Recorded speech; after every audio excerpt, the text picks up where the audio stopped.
want to talk about the education system because, in my opinion, I think it's the most important discussion that we should be having right now is what's happening to the American education system. It's completely collapsed.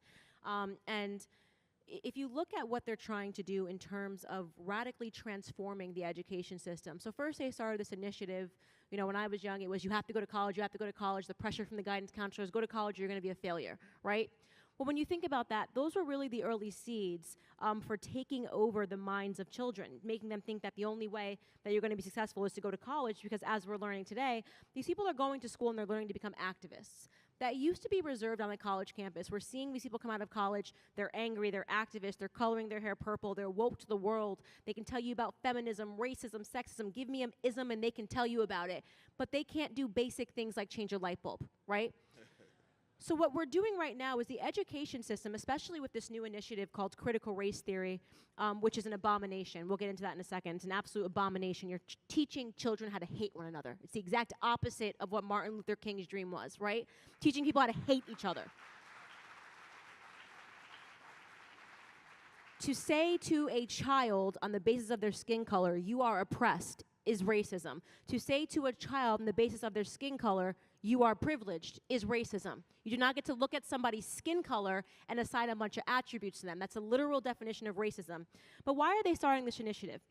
In my opinion, they're starting this initiative because, first and foremost, they seek to divide people, but also because what they're simultaneously doing is they're replacing hard academics, meaning kids today, they can tell you all about the problems in the world, but they can't solve their math homework, right? So they're not learning the hard academics like math, engineering. We're producing right now in America, and I learned this through a Thomas Sowell book, this is the dumbest kids that have ever existed in America. They know nothing. They're failing their SATs, and yet, interestingly, there have never been more degrees handed out. So they're not passing the tests, but they're all getting degrees.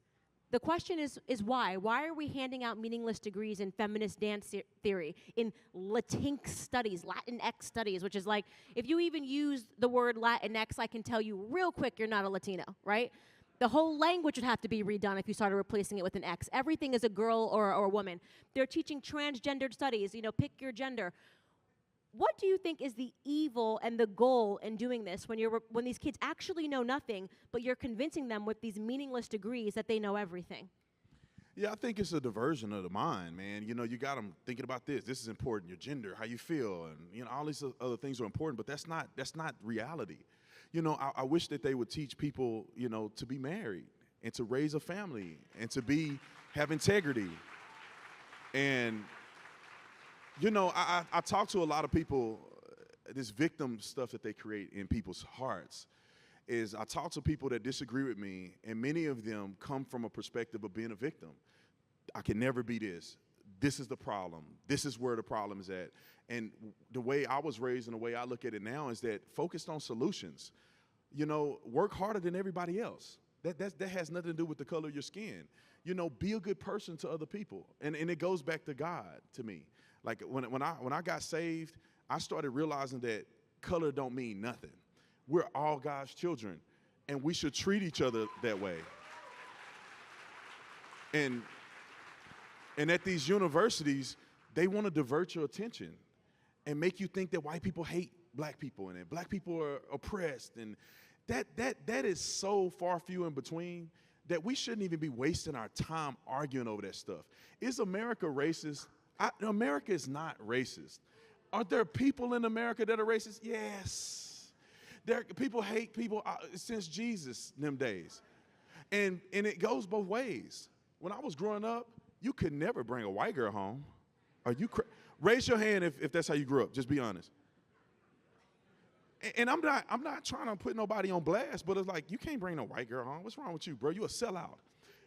If you made straight A's, you straight A's. You put your pants on your waist, you go to school, you articulate yourself, you sound really smart. You're trying to be white, as if that's a bad thing. And those things, I believe in culture, needs to change. I think, and I know you agree with me, Candace, that like, I feel like black people in this country, and I'm speaking of black people because I grew up around black people. I don't know what it's like to be white. I just know what it's like to be black.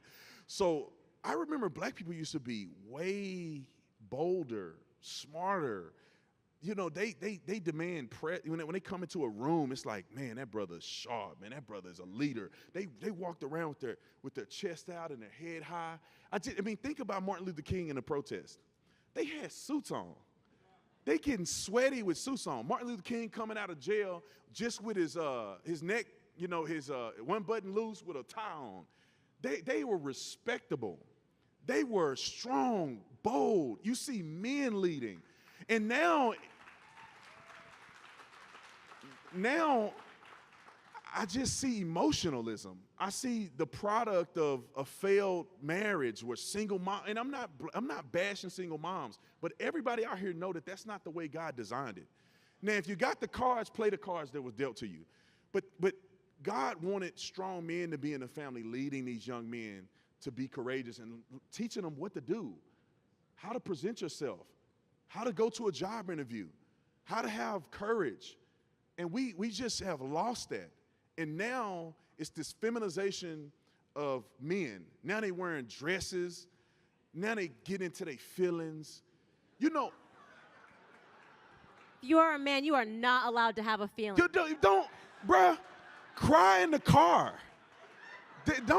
Y'all remember what's that Friday? He gonna cry in the car, y'all. He cried in the car. He wasn't out in the public crying and being soft.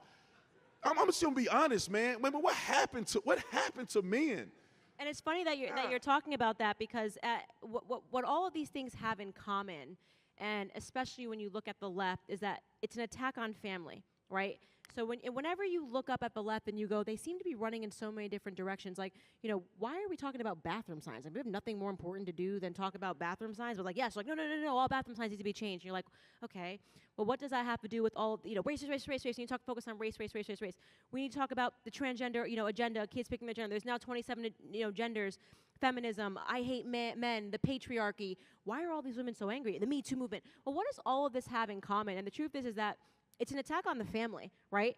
If you are a child today, and in certain school districts, they are allowing, teaching children that they can pick their gender and all this stuff, and that they are believing and fighting for the right for children to have corrective surgery, is what they're calling it. It's a nice name for mutilating your genitals, right, at a young age. That child will never be able to grow up and have a normal family ever again, right? That's just what it means. When you talk about women and this poison, which happened, for me, I was forced to take in college a Feminism 101 class, which they called Women's Studies 101. We were taught, it didn't matter what happened, it was a textbook that we had. It had every problem since the dawn of humanity that women have ever faced, and the teacher would say, this problem, why did this happen? And the answer was always because of men. She wanted to train us to believe that everything that ever happened to us was because of men.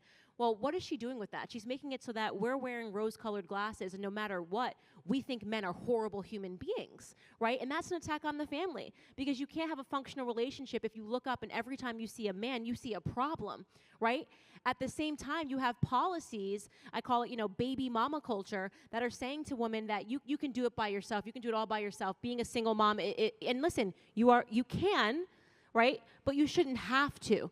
That's very difficult for a child to get ahead when they only have one parent. It's very difficult. So you routinely see this attack on the family, and what's behind that, in my opinion, is government. Because in order for a government to grow, that government needs to make sure you believe that every problem that you have, they have an answer for, not your mom and dad at home. They want to become both your mother and your father.